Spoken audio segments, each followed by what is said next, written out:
بسم الله والصلاة والسلام على رسول الله. ازيكم حبايب قلبي؟ عاملين ايه؟ يا رب تكونوا بخير يا رب. النهاردة يوم كنت مفحوطة فيه. كان عندي دورة فراخ وطلعت الحمد لله على خير، بحلوها ومرها، بالكبير فيها والصغير. فمسكت بقى المكان بتاعها. انا عاملة كده مكان في البلكونة. تمام. بربي فيه يعني فراخ بيضة. تمام. في ايات البلكونة. بصوا المكان انا شلت منه كل حاجة يعني. فده الطوب ده اللي انا حاطاه دوت مرصصاه فوق بعضه، بعمله زي سور كده، سور يخلي الفراخ ما تطلعش بره. والانسه فيروز جوه طبعا استحمت كان يوم مدعكه في البلكونه، وكان حر بقى وكانت ايه. بس فطبعا الدنيا مدربكه والدنيا مبهدله وايه. فواحده واحده كده مع بعض، وشوفونا بقى كده ايه. النهارده يوم يا جماعه والله العظيم غشيم. بس بالله عليكم قبل ما نبتدي في اي حاجه، ما تنسوش ان انتوا تعملوا لي لايك. لو اول مره بتشوفوا قناتي، ما تنسونيش بالله عليكم في الاشتراك. ربنا يجازيكم عني كل خير يا رب. طبعا الانسه فيروز لازما قناه كراميش او وناسه او الحاجات دي. شايفين؟ احنا بقى وقت الامتحانات، ووقت يعني بصراحه عاصف. الكتب طبعا وكل حاجة فوق بعضها. حاولت بقدر الامكان لاني كانت نفسيتي تعبانة طبعا. لما الفراخ تطلع بحاول بقدر الامكان ان انا الم الدنيا كلها. السجادة دي يا جماعة تقيلة جدا، ما بقدرش ان انا عليها اشيلها على طول. فبكنسها كنسة محترمة، واجيبها من اليمين اكنس من تحتها، من الشمال اكنس تحتها. وفي المسيح نفس الكلام، بمسح من الناحيه دي وامسح من الناحيه دي. ما بقدرش عليها والله ان انا اشيلها وانفضها، تبقى صعبه. بصوا النشاره، نشاره الفراخ دي بتخش في كل حته في البيت.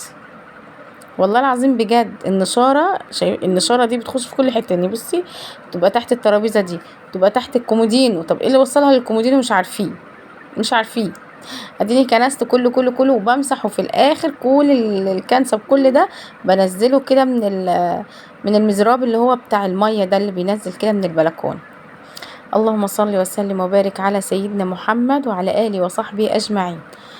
صلوا على النبي يا جماعه كده، وزيدوا النبي صلاه. انا كده برضك طلعت قلت بالمره بقى، بالمره وانتوا معايا. ما بحبش والله اطول عليكم الفيديوهات يا جماعه، والله ما بحبش اطول عليكم الفيديوهات.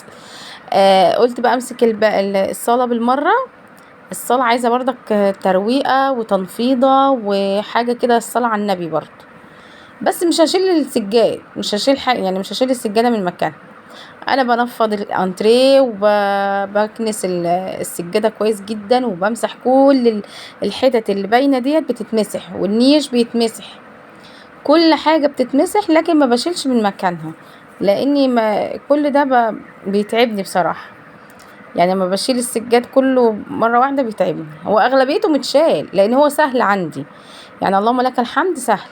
بصوا يا جماعة، هنا انا بقول لكم، انا من حوالي يعني انا متجوزة بقالي 11 سنة. نفسي ومنى عيني اني انا بعد ما اتجوزت بسنتين كده ولا حاجة، كانت الركن طلعت جديد. الركن، عارفين الركنة؟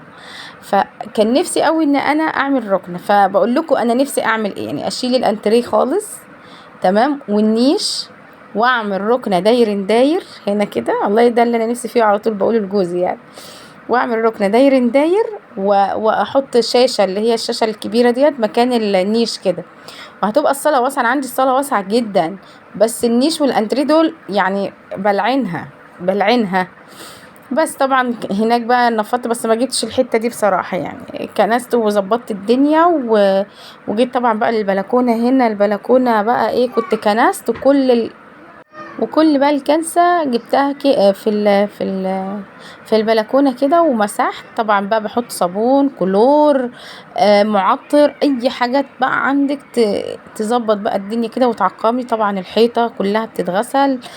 بصي ده كله كده بمسكه بكحته، بطلع منها اي حاجة تبقى لازقة، لان دورة الفراخ دي طبعا يعني 40 يوم او 35 يوم موجودة عندك في البلكونة، بتبقى عذاب يعني، بيبقى عذاب. وبصراحة المرة دي ما كانتش حلوة خالص خالص. زي ما تقولوا كده الفيروس اللي ماشي في الجو ده، مش فاهمة فيه ايه. كانت الفراخ اوزان يعني 35 يوم ما جابتش مثلا، قولي معايا والله العظيم وزنت فرخة كانت كيلو الا ربع، متخيلين؟ كيلو الا ربع. فاللهم لك الحمد، يعني هي راحت بحلوها وبمرها. وبس. اللهم صل على سيدنا محمد. هنا بقى كده ايه، طبعا بعد ما فرشت بقى وظبطت الدنيا ومسحت والكرسيان والترابيزه بتاعتنا بقى، احلى قاعده ديت كده ايه بنقعدها. هنا بقى بصوا بقول لكم ان انا مسحت وحطيت كلور وحطيت اوكسي وحطيت وظبطت الدنيا. يعني كل ما بمسح البلكونه بمسك الحيطان بروق عليها وانضفها يعني.